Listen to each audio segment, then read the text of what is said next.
ನಮ್ಮ ಬದುಕಿನಲ್ಲಿ ಅವನ ತಲೆ ಎತ್ತಿ ತಿರುಗಲಿಕ್ಕೆ ಅದು ಸಾಧ್ಯ. ನಾನೇನು IAS IPS ಕಲ್ತವಲ್ಲ. ನಾನು ನಿಮ್ಮಂಗ ಹಳ್ಳ್ಯಾಗದ ಸರ್ಕಾರಿ ಶಾಲೆ ಒಳಗದ ಕಬಡ್ಡಿ ಆಡ್ಕೊತು, ಚಿರದಾಂಡ್ ಆಡ್ಕೊತು, ದನ ಕಾಯ್ಕೊತು, ಟ್ರ್ಯಾಕ್ಟರ್ ಹೊಡ್ಕೊತು, ಕೆಲವೊಬ್ರು ಮಾತಾಡ್ತಿರ್ತಾರೆ. ಒಬ್ಬ ಭಾಳ ನನ್ನ ಮ್ಯಾಗ ಪ್ರೀತಿ ಇರೋ ಒಬ್ಬ ಸ್ನೇಹಿತದ ಲಕ್ಷ್ಮಣ ಸವದಿನಿ ಈ ವರ್ಷ ಟ್ರ್ಯಾಕ್ಟರ್ ಹೊಡ್ಯಾಕ ಕಳಿಸ್ತೀನಿ.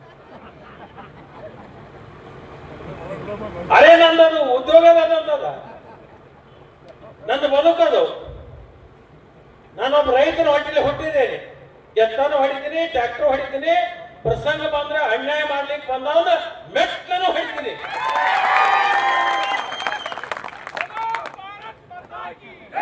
ಆ ತಾಕತ್ತು ನನ್ನ ಕ್ಷೇತ್ರದ ಜನ ನಾವು ಕೊಟ್ಟಿದ್ದಾರೆ.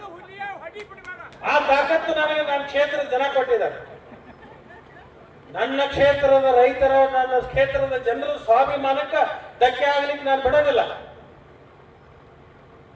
ಯಾರಾದ್ರೂ ಏನಾದ್ರು ಕನಸು ಕಟ್ಕೊಂಡಿರ್ಬೇಕು. ಏನು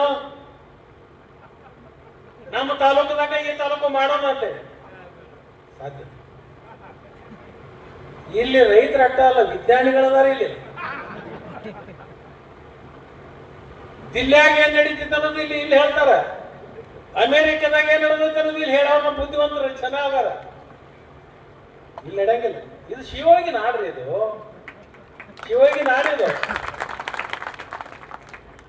ಅವನು ಏನ್ ತಿಳ್ಕೊಳಕತ್ತಾರು, ಗಪ್ಪಿರೋಣ ಇದು ಯಾಕೋ ಮಬ್ಬ ಆಗೈತಿ, ಇದು ಜನ ಮಡ್ಸಕತೈತಿ ತಿಳ್ಕೊಂಡು.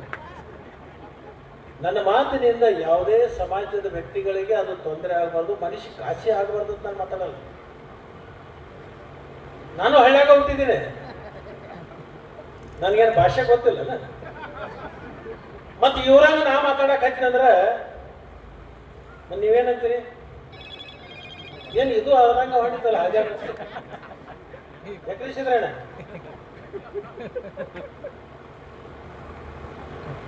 ಇದ್ರ ಹೇಳ್ಬೇಕಾಗಿತ್ತು ಒಂದು ಈ ಸಂದರ್ಭ ಇತ್ತು, ಅದರ ಸಲ ಹೇಳಕತ್ತೀನಿ. ನಾನೇನು ದ್ವೇಷದಿಂದಲ್ಲ. ನನಗ ಶ್ರೀರಕ್ಷೆ ಆಗಿರ್ತಕ್ಕಂಥ ವಿದ್ಯೆ ಮಾಡುವಂತಾಗ ನಾನು ಡಾಲ ಮತ್ತು ಕವಚ ಹಾಕೊಳ್ಳೋದಿಲ್ಲ. ಇಡೀ ನನ್ನ ಕ್ಷೇತ್ರದ ಜನ ನನ್ನ ಇಡೀ ಶರೀರಕ್ಕೆ ಕವಚ ಆಗಿ ನಿಂತುಕೊಂಡಿರ್ತಕ್ಕಂಥವ್ರು 1,31,000 ಜನ. ನನ್ನ ಉದ್ದೇಶ ಏನಪ್ಪಾ ಅಂತಂದ್ರೆ